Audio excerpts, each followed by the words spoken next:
18 मई 1974 राजस्थान के पोखरण रेगिस्तान में दोपहर 3:45 पर धरती अचानक से कांप उठी। एक जोरदार धमाका हुआ, इतना तेज कि पूरी जमीन हिल गई।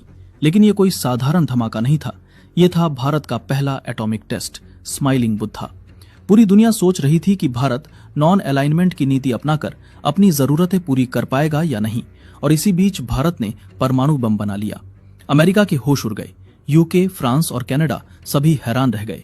सवाल यह था कि अमेरिका की नाक के नीचे से भारत ने यह कैसे कर दिखाया। लेकिन यह तो सिर्फ शुरुआत थी। 24 साल बाद 11 मई 1998 फिर से पोखरण। इस बार 3 धमाके एक साथ हुए और 13 मई को 2 और धमाके किए गए। इसके बाद भारत ने खुद को न्यूक्लियर पावर घोषित कर दिया। दुनिया ने दांतों तले उंगलियां दबा ली। अटल बिहारी वाजपेयी और एपीजे अब्दुल कलाम ने पूरी दुनिया को चौंका दिया था। लेकिन यह सफर आसान नहीं था। यह कहानी शुरू होती है द्वितीय विश्व युद्ध से, जब अमेरिका ने फैट मैन और लिटिल बॉय नाम के 2 एटम बम हिरोशिमा और नागासाकी पर गिराए। भारी तबाही हुई। जापान ने 1 हफ्ते के अंदर ही अनकंडीशनल सरेंडर कर दिया। एलाइज ने वर्ल्ड वॉर 2 जीत लिया। तभी दुनिया के बाकी देशों को एटम बम की अहमियत समझ आ गई।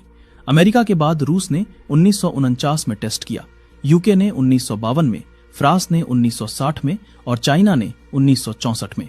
और उन्हीं दिनों हमारे देश के legendary scientist doctor Homi Jahangir Bhabha भी न्यूक्लियर रिसर्च पर काम कर रहे थे।